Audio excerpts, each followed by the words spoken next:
To shape the tube, they use a glass blowing technique. Following a pattern drawn on a fire-resistant sheet, they mark where they have to bend the tube. Then they heat each spot on a device called a ribbon burner, whose propane flame is a blazing 1200 degrees Fahrenheit. Within half a minute, the glass softens enough to be pliable.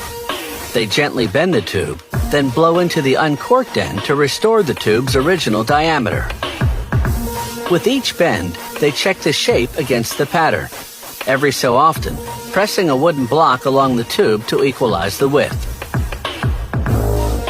Argon gas emits steel blue light, but this blue-colored tube will change that to dark blue.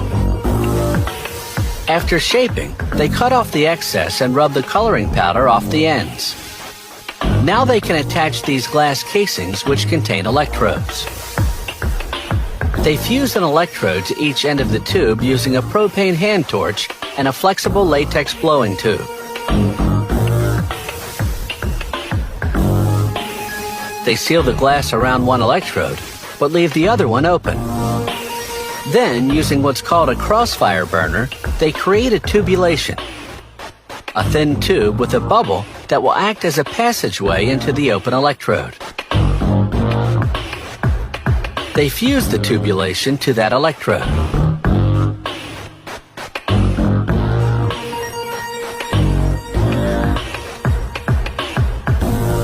Then carefully inject a drop of mercury into the open end of the tubulation.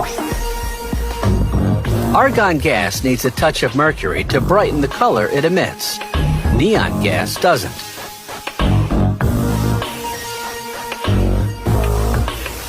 Using what's known as an end torch, they fuse the open end of the tubulation to a long glass tube leading to a pumping system. They connect the electrodes to the system, then power it up. The pump vacuums out the air, then injects the gas. The electrical current makes the atoms in the gas glow.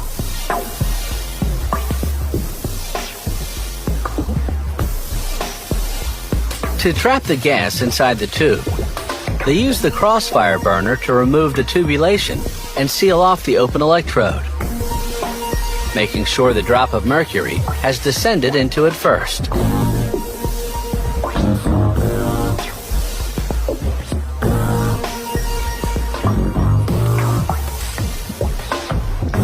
They dip the back of the sign into black paint. This will make the lettering or design stand out. They use a brush to spread the coat evenly and remove the excess. Next, they'll light up the sign at high voltage for a half hour. This will dry the paint and, more importantly, transform the liquid mercury into vapor that spreads throughout the sign. Using transparent clips, they mount the sign onto a black plexiglass background to make it stand out even more.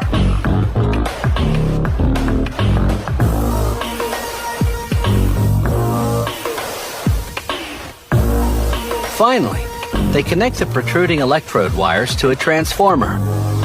This transformer converts the standard 110-volt current from our electrical outlets into high voltage current, into the 3,000 to 15,000 volts you need to light up a neon sign.